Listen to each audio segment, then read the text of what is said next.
तो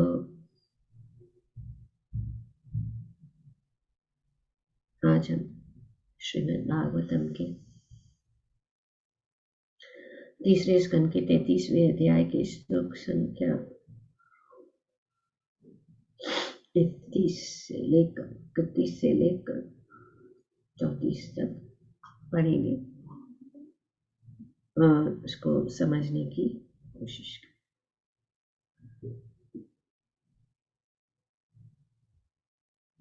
तो माता देवहूति ने बिना कठिनाई के परमात्मा रूप भगवान को उन्होंने प्राप्त किया। और यहाँ पे मैत्री मुनि बता रहे हैं कि हे विदुर, जिस स्थान पर देवहूति ने सिद्धि प्राप्त की वह स्थान अत्यंत पवित्र माना जाता है।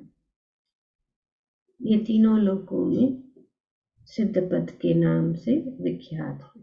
तो इस स्थान का नाम जहाँ उन्होंने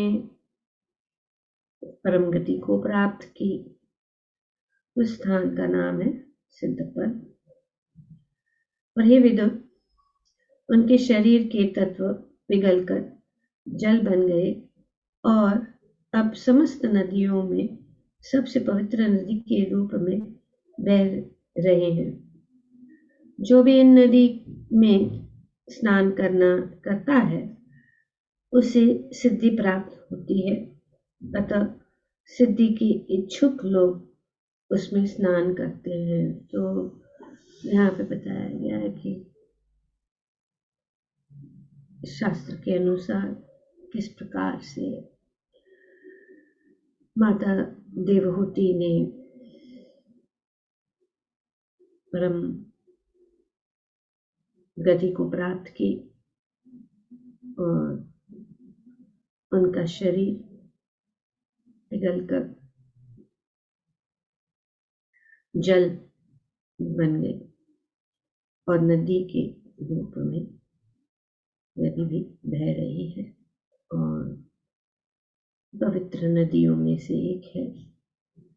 तो इस प्रकार से देवहूति ने अपने भक्तिमय कार्यों से पूरी तरह से इस भौतिक जगत से मुक्त होकर उन्होंने भगवद्धाम या कपिल वैकुंठ उन्होंने प्राप्त किया। तब आगे यहाँ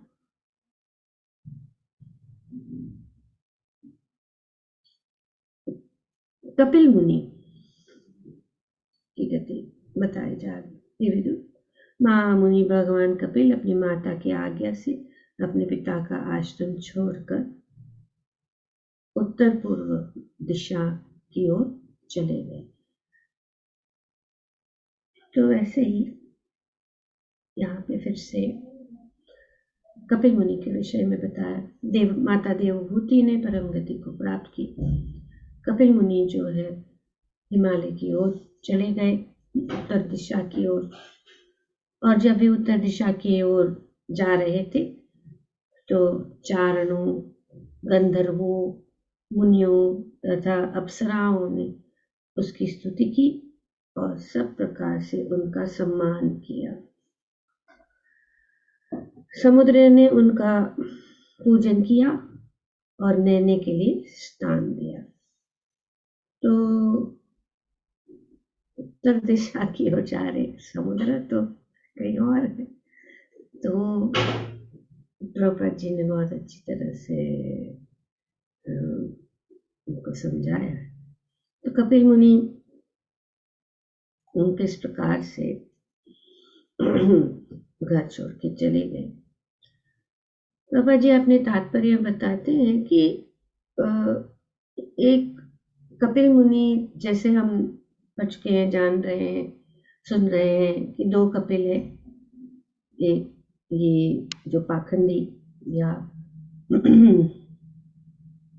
ने भी इस प्रकार से सांख्य प्रणाली का प्रस्तुत की, लेकिन वो मनमानी व्याख्या की, और उनका नाम, क्योंकि उनका नाम भी कपिल है, तो कंफ्यूज हो जाते हैं लोग। लेकिन ऐसे कोई दूसरे कपिल का कोई उल्लेख नहीं हुआ है शास्त्र में। और ये बहुत जरूरी है कि हम जाने, और क्योंकि सांख्य योग का अर्थ है कि वैश्लेषिक अध्ययन द्वारा बुद्धि योग या भक्ति योग। तो वैदिक कोश भगवत गीता में ये प्रपा जी और भगवान भी बात बताते हैं कि ये कैसा, ये सांख्य का उद्देश्य क्या है और सांख्य क्या है।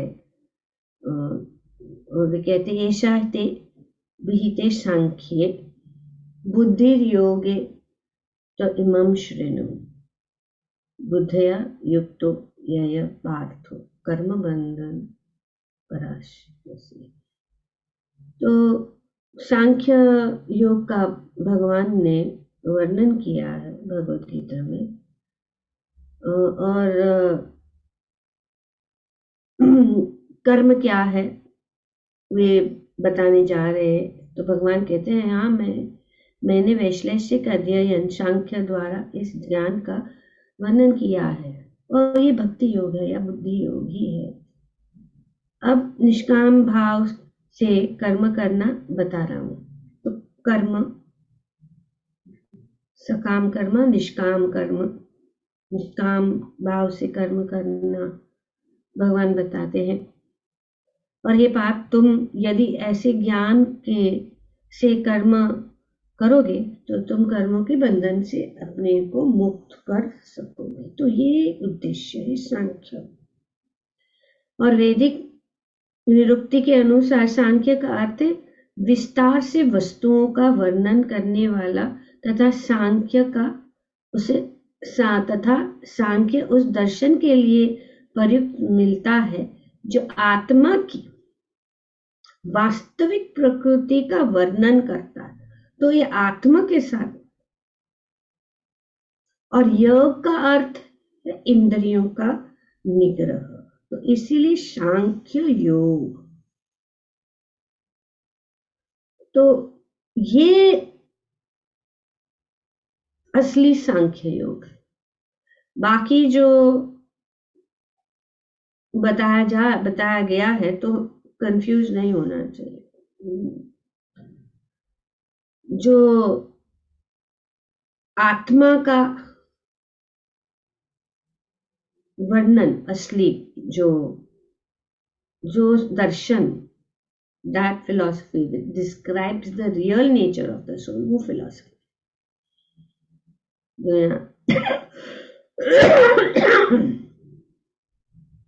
ये सांख्य। और ये सांख्य योग जो भगवान भगवद गीता में भी बताए, और जो हम अभी भागवतम में भी पूर्ण जो भक्ति योग का ये जो ज्ञान भगवान कपिल के द्वारा किया गया है, और भगवान कृष्ण भी भगवद गीता में बताए हैं, और जो देवहूति ने अपने जीवन में उतारा और उन्होंने सफलता प्राप्त की, वही ये ज्ञान। वो जो ये पाखंडी कपिल है, वो उनका जो है इनसे कुछ लेना देना नहीं है। जो यहाँ पे बताया गया कि कहीं पे भी, और बुद्धि योग का अर्थ है भक्ति योग। तो ये भगवद गीता में भी भगवान समझाते हैं।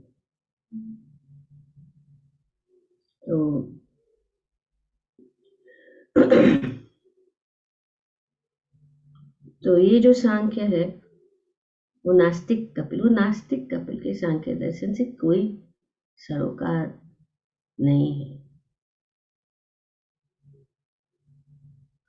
क्योंकि इस नास्तिक कपिल के सांख्य से बहुत पहले भगवान कृष्ण के अवतार भगवान कपिल ने अपनी माता देवहूति के समक्ष श्रीमद् भागवतम में विस्तार रूप से ये दर्शन को समझाया। इसीलिए प्रभुपाद जी ने वे किताब है तो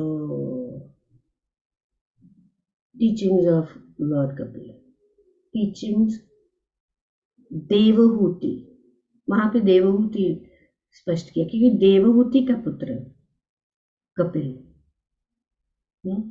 तो ये बहुत जरूरी है कि कंफ्यूज ना हो जाए। और प्रभुपाद जी अपने तात्पर्य में बता रहे कि एक पाखंडी ने इस सांख्य प्रणाली की मनमानी व्याख्या की और उनका भी नाम कपिल है, किंतु वह प्रणाली श्रीमद् भागवतम में वर्णित कपिल के सांख्य से मेल नहीं रखती। तो ये क्लियर हो जाना है जो प्रभुपाद जी ने भागवत में भी वर्णन किया है। तो तो ये एक बात है जो जानना जरूरी है। और आज के इस श्लोक में भी बताया गया कि वे कहाँ गए, कि वे उत्तर दिशा की ओर, भगवान कपिल मुनि कहाँ गए, ऊपर उत्तर दिशा की। कहा जाता है कि कपिल मुनि पहले हिमालय की ओर गए और वहां गंगा के उद्गम की खोज की। तो उन्होंने गंगा की उद्गम की खोज की तो वे ऊपर उत्तरी दिशा पे गए और फिर वे गंगा के महाने पर समुद्र में आए, जिसे आजकल बंगाल की खाड़ी कहते हैं। तो ये बंगाल की खाड़ी, बे ऑफ बंगाल की कपिल मुनि वेंट टूवर्ड्स द हिमालयस। तो उन्होंने वो कहाँ से ट्रेस किया कि कहाँ से बहती आ रही है, कहाँ से उसका उद्गम कहाँ से हो रहा है, और उन्होंने उनको फॉलो किया और कहाँ पे आए, गंगा जी के जो समुद्र से मिलती है बंगाल की खाड़ी या बे ऑफ बंगाल।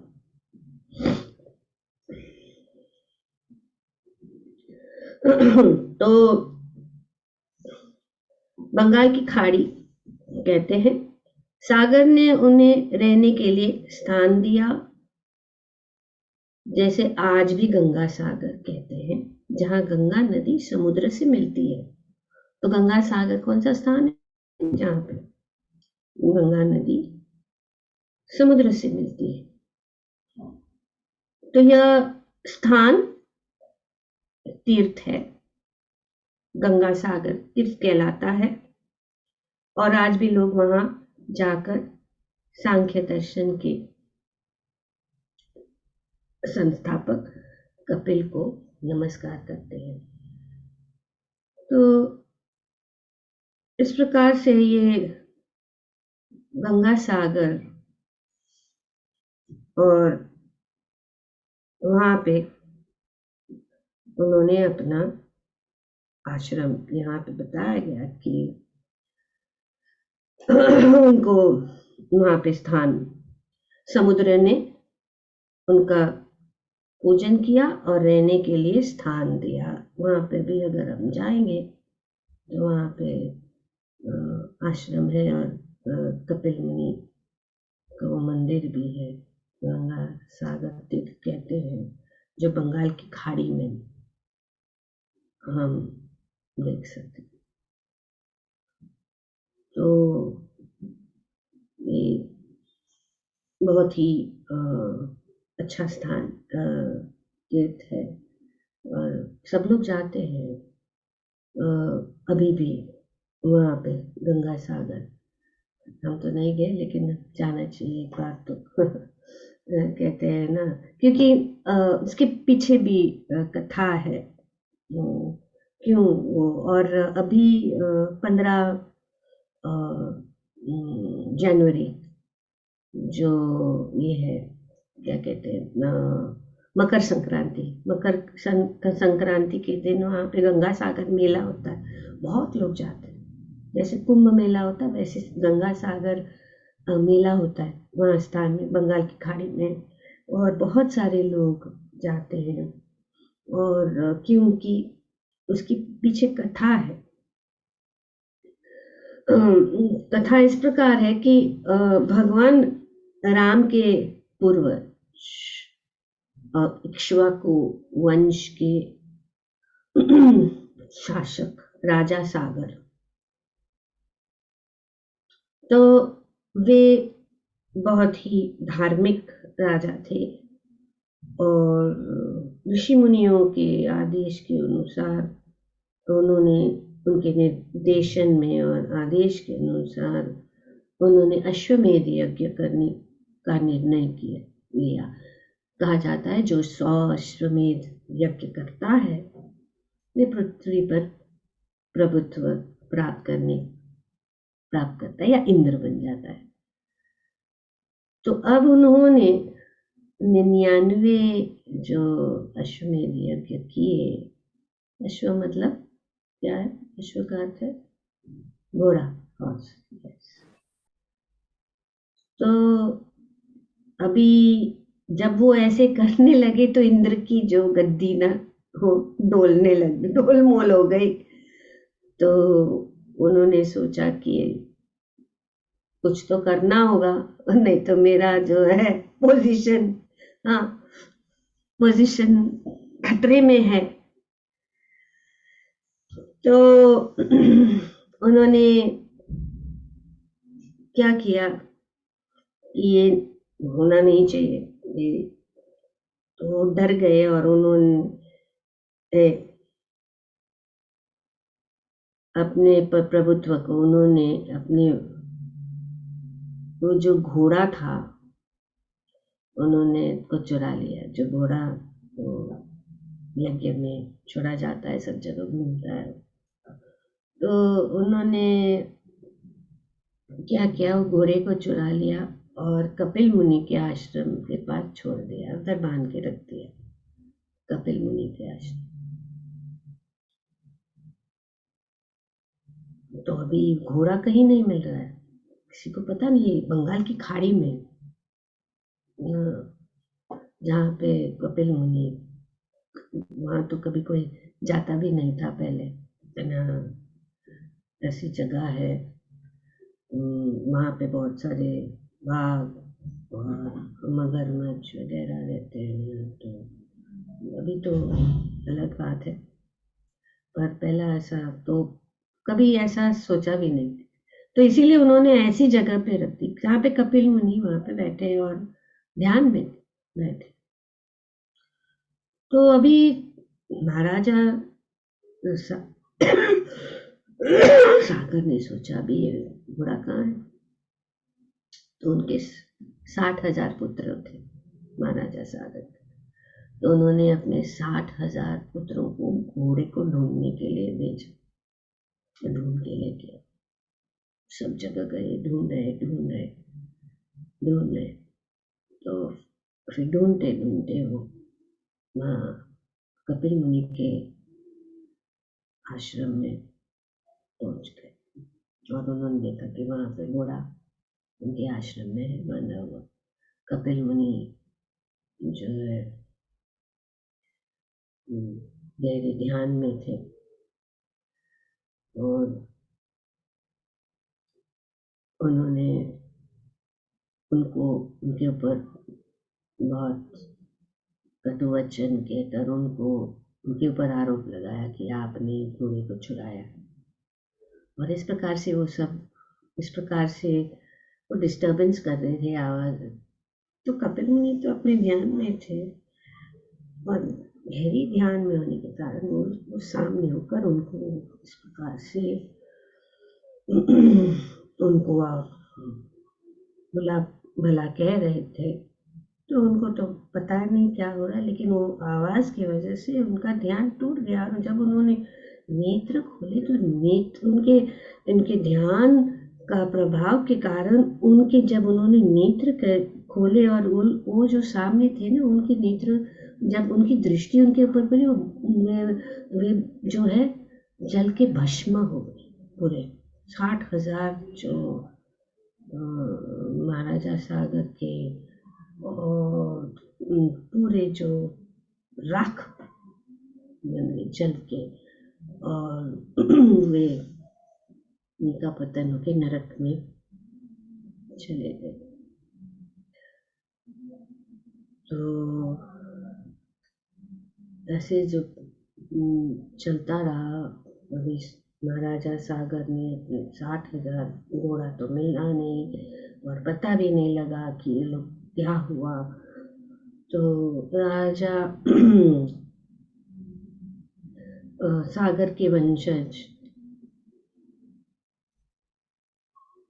अंशुमान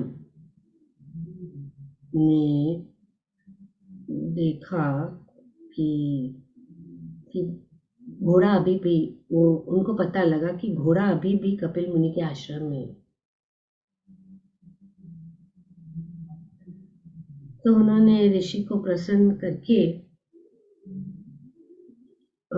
करने के लिए उन्होंने क्या किया, बहुत कठोर तपस्या की। और जब मुनि प्रसन्न हो गए तो उन्होंने घोड़ा उसको वापस लेने के लिए अनुमति दी।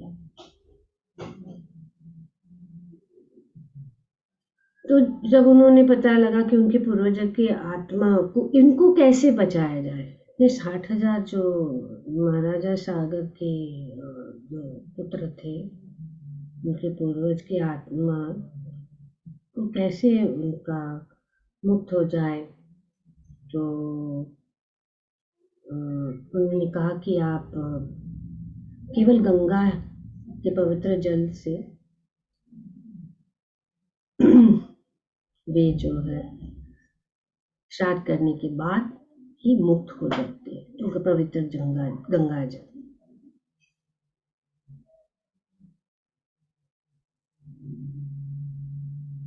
तो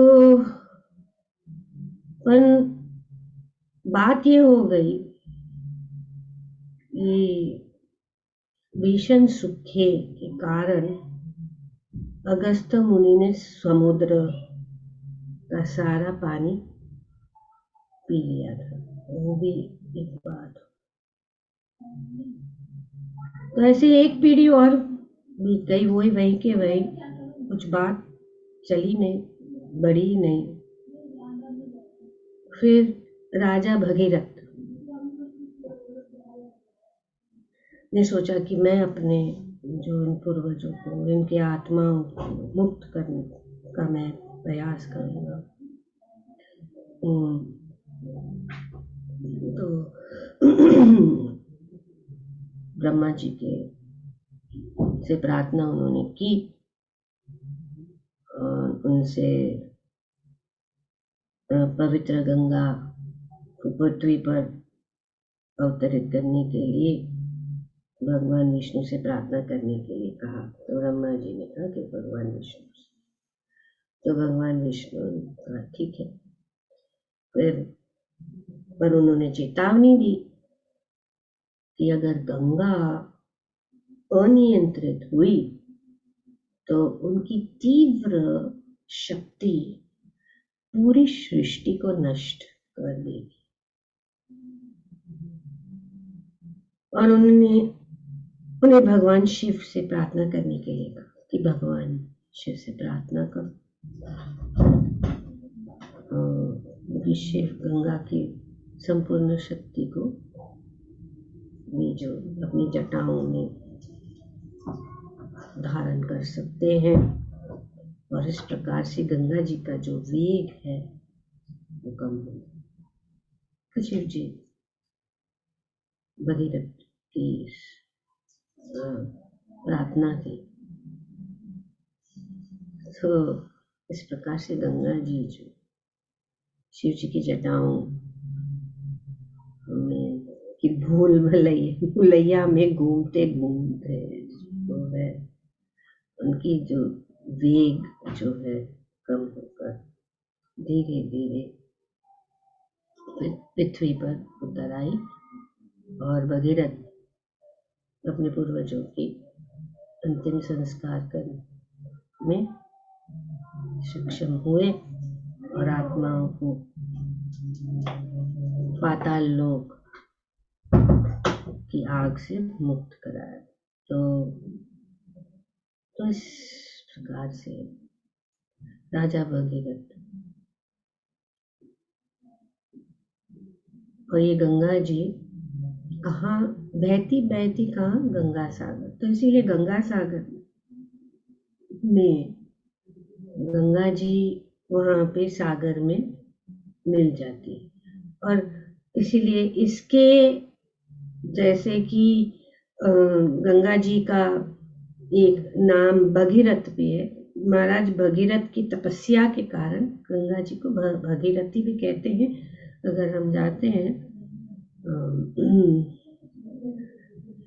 हिमालय में भगीरथी फिर मंदाकिनी, इस प्रकार से अनेक अनेक जो नाम, और जब बंगाल में झानु मुनि के जानवी भी जानी जाती है, इस प्रकार से अनेक नाम भी है गंगा जी के। तो राजा भगीरथ के नाम पर गंगा को भगीरथ नाम मिला और सागर राजा के नाम पर, और इस प्रकार से सागर, ये समुद्र महाराजा सागर के नाम से जाना गया। तो ये तीर्थ स्थान है। यहाँ पे कपिल मुनि का भी आश्रम है जो यहाँ पे बताया गया है, और सागर ने उनको वहाँ स्थान दिया जो आज के श्लोक में बताया गया है। और इसीलिए सब बहुत लोग जो है वो तीर्थ स्थान है बताया गया कि, और प्रभुपाद जी अपने तात्पर्य में बताते हैं कि यह स्थान गंगा सागर तीर्थ कहलाता है, और आज भी लोग वहां जाकर सांख्य दर्शन, क्योंकि वहां पे कपिल मुनि का विग्रह भी है शायद, और सांख्य दर्शन प्रस्तुत करने वाले भगवान कपिल को प्रणाम करते हैं।